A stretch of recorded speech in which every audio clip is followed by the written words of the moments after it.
It's damn hard to find a good show in the evening when I settle down at the end of the day and want to watch a good show on TV because everything is so negative.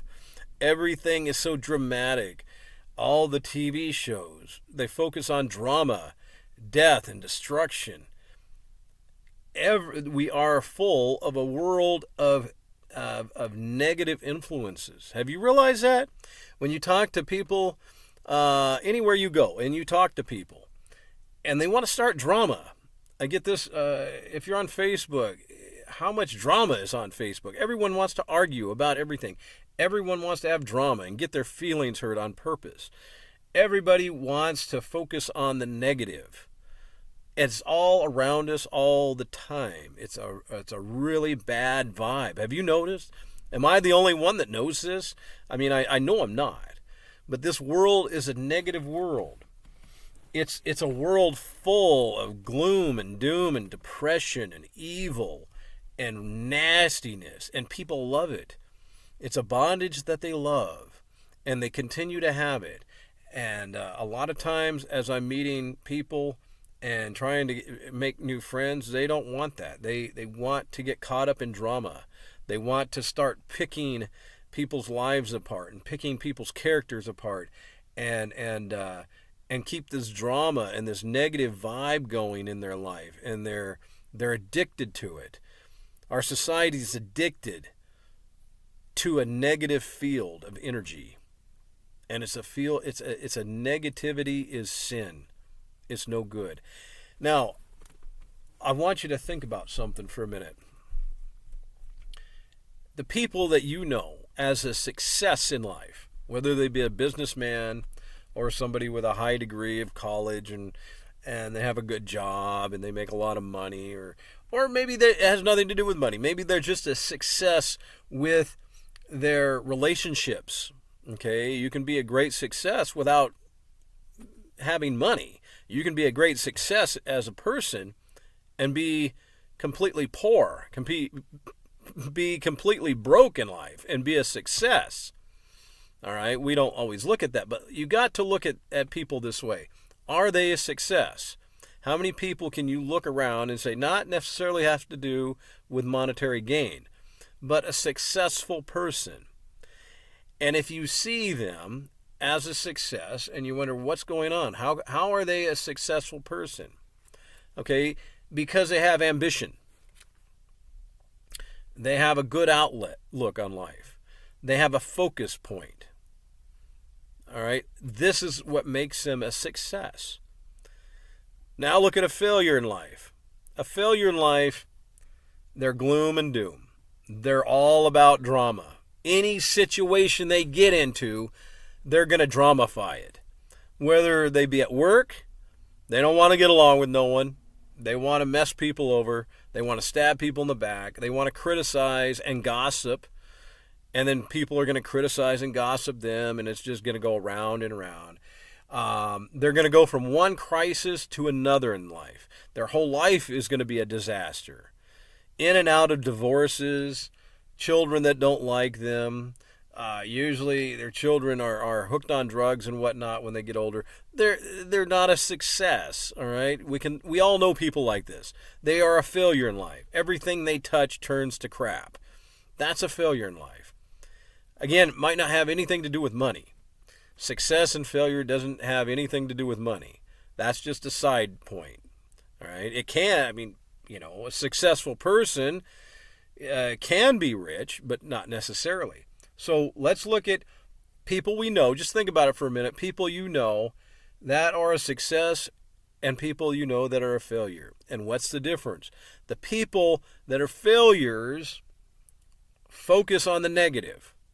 I don't have this. I don't have that. If I only had more of this, if I only had more money, if my relationships worked out, if I hadn't been through 5 marriages, on and on and on.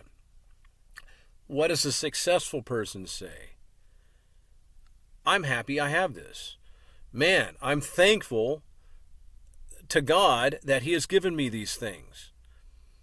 I am so humble in the sight of God that He has bestowed upon me clothing and eyesight and hearing and speech and to live around people that love me. All right? You see the difference? Can we see the difference? Now, there is a recipe for this attitude. It is found in the book of Philippians in chapter 4 and verse 8. I'm going to read it. In verse 9. Starting in verse 8. Finally, brethren, whatsoever things are true, whatsoever things are honest, whatsoever things are just, whatsoever things are pure, whatsoever things are lovely, whatsoever things are good, of good report, if there be any virtue, and if there be any praise, think on these things. Verse 9, those things which ye have both learned and received and heard and seen in me, do, and the God of peace shall be with you. If you do these things, if there is harmony and peace and joy in the things you say, the things you do, the God of peace, God, will be with you. Ambition comes from people that are not down and out. Ambition is when people are believing something better can happen. That's what causes ambition. It can be, you can look at anybody that's a businessman and see how they became a success because they had ambition. And how do they have ambition? Not by thinking on, oh crap, here's another day I have to live out and survive and endure. No, they get up in the morning and say, hey, I'm going to make some good things happen. I am going to improve my situation in life. It's a good situation, but I'm going to make it better today. We're not taught that in our society. We're taught that this day sucks, this life sucks, and I'm barely going to get through another day, and hopefully I'll get through tomorrow again. Stop that. That is wrong in the eyes of God. Jesus Christ saved you, and so you should be happy every day, no matter what you have or what you don't have. Christ died on the cross for us. It is our responsibility to be ambitious and have a great outlook on life. The cup isn't half empty. It's half full. It's running over. Optimism. We need to be optimistic people all the time.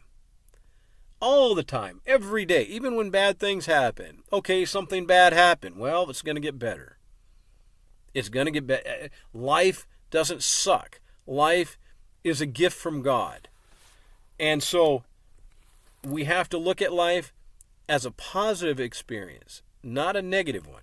If you look at life as a negative experience, that's exactly what it will be. If you look at life as a wonderful, positive experience, that's exactly what it will be. You make it what it is.